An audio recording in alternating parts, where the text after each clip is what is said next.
बिस्मिल्लाहिर्रहमानिर्रहीम। अस्सलाम वालेकुम। आज के C++ के लेक्चर में हम आपको सिखा रहे हैं कि कैसे हम यूज़र से रिज़ल्ट कार्ड का डाटा लेते हुए इसको कैलकुलेट करेंगे। टोटल, एवरेज, ग्रेड और रिमार्क्स की कैलकुलेशन करके उसको कैसे हम कंप्यूटर स्क्रीन के ऊपर डिस्प्ले करेंगे। आप लोग C++ की हमारी वीडियो सीरीज़ देख रहे हैं। अगर आपने अभी तक हमारा चैनल सब्सक्राइब नहीं किया तो उसको भी सब्सक्राइब कर लीजिए और बेल आइकन के ऊपर क्लिक करते हुए हमारी वीडियोस की अलर्ट्स को हासिल करते रहें।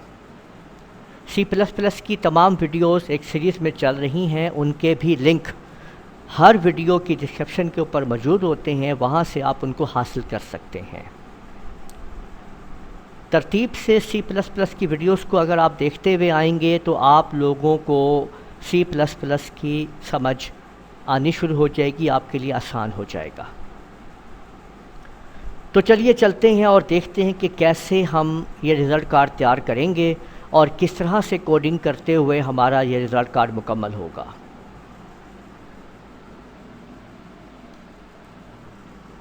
तो सबसे पहले आप लोग एक अदद न्यू हम प्रोजेक्ट तैयार कर लेते हैं रिज़ल्ट कार्ड के लिए। तो न्यू पे आते हैं और सोर्स फाइल को न्यू ले लेते हैं। यहाँ पे हम, आप लोगों को पता है जो स्टार्टिंग इसकी जो वैल्यूज़ हैं, हैश इंक्लूड एंगल ब्रैकेट्स के अंदर IO stream,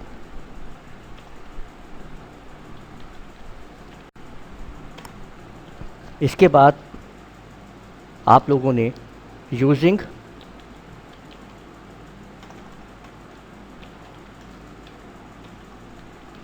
name space std और सेमीकोलन, ये आप लोगों ने ले लेना है। अब हम इसके बाद आप लोग इंट मेन के फंक्शन को अप्लाई करेंगे और अब हम कर्ली ब्रैकेट के अंदर अपनी स्टेटमेंट्स को बनाना शुरू करेंगे। देखिए, हमने रिज़ल्ट कार्ड के अंदर हम जो जो वेरिएबल डिफ़ाइन करेंगे हम उनको समझते जाएंगे। सबसे पहले हम एक स्ट्रिंग वेरिएबल लेंगे जिसके अंदर हम स्टूडेंट का नाम इंटर करेंगे कि स्टूडेंट का उसमें हमने नाम लेना है। तो स्ट्रिंग और n हमने एक वेरिएबल ले लिया है जिसमें हम स्टूडेंट का नाम ले रहे हैं और इंट अब हम वेरिएबल ले रहे हैं जिसके अंदर अब हम स्टूडेंट के नंबर, रोल नंबर, मार्क्स वगैरह इंटर करवाएंगे, जिसमें हम लोग S1, S2, S3, S4, S5, T, A। अब ये मैंने तमाम के तमाम वेरिएबल असाइन कर लिए हैं। S1 subject 1, subject 2, subject 3, 4, 5 subject हैं, उनका टोटल है और एवरेज है। ठीक है। स्ट्रिंग में मैं ग्रेड के लिए G, जबकि रिमार्क्स के लिए मैं R भी ले रहा हूँ। हमने ये वेरिएबल यहाँ पे डिफ़ाइन कर लिए हैं। इन वेरिएबल्स की मदद से अब हम आगे अपना सेटअप शुरू करते हैं। Cout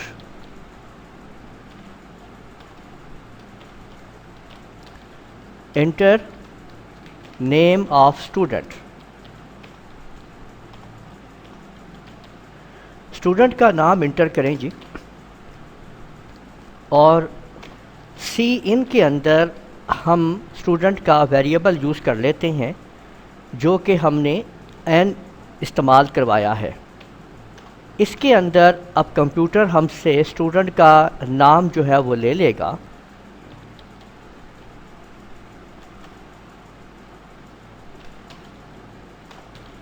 एंटर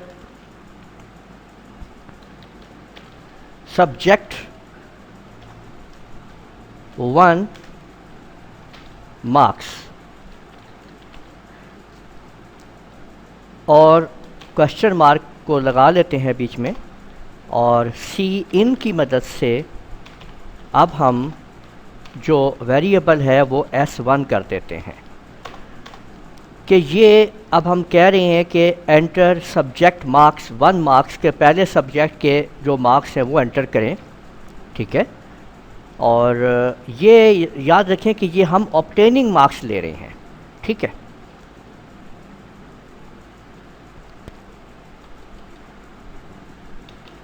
और इसके बाद हम इसको यहाँ पे सेमीकोलन आपने लाजमी दे देना है। इसकी मैं कॉपी कर लेता हूँ, ठीक है। और यहाँ पे अब मैं इसको पेस्ट करता हूँ, तो एंटर सब्जेक्ट 2 मार्क्स, और इसको S2 कर देते हैं। फिर पेस्ट करते हैं, इसको 3 कर देते हैं, और इसको भी 3 कर देते हैं। वेरिएबल भी हमारा 3 पे उसका वैल्यू नंबर आ जाएगा। उसके बाद फिर पेस्ट करते हैं, इसको 4 कर देते हैं, सब्जेक्ट 4, और इसको भी 4 कर देते हैं। फिर यहाँ पे पेस्ट कर देते हैं, और इसको 5 कर देते हैं,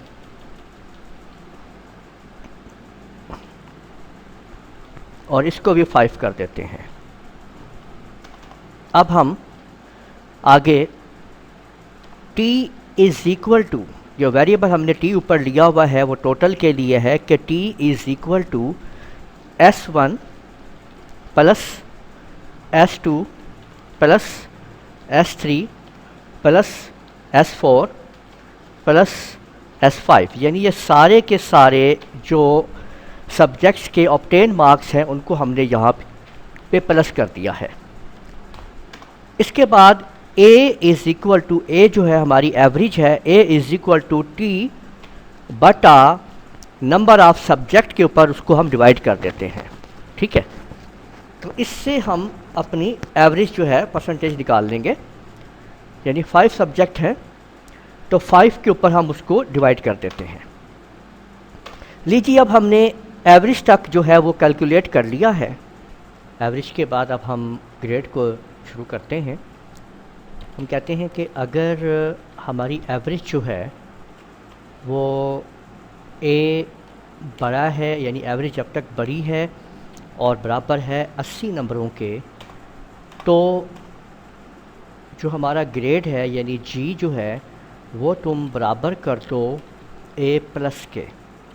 इसके आगे आप लोगों ने सेमीकोलन लगाना है, और इसके बाद एल्स, अगर इफ़, फिर आपने कहना है कि अगर हमारी एवरेज जो है वो बड़ी है और बराबर है 70 नंबरों के, तो आपने G को बराबर कर देना है।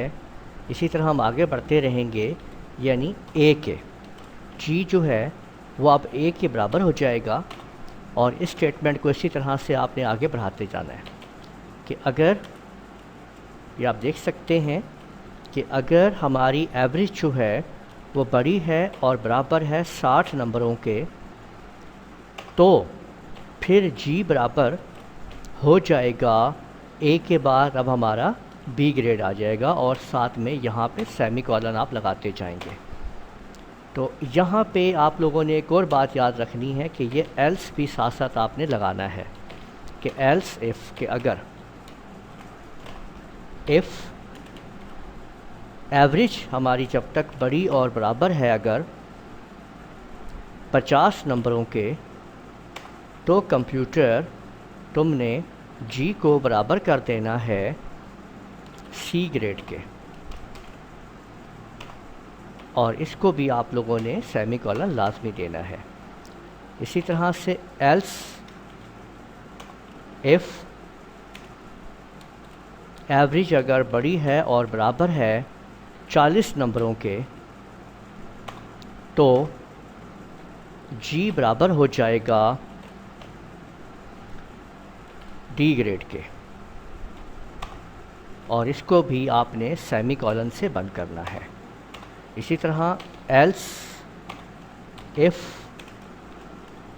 एवरेज बड़ी और बराबर है 33 नंबरों के, तो जी बराबर हो जाएगा ई ग्रेड के,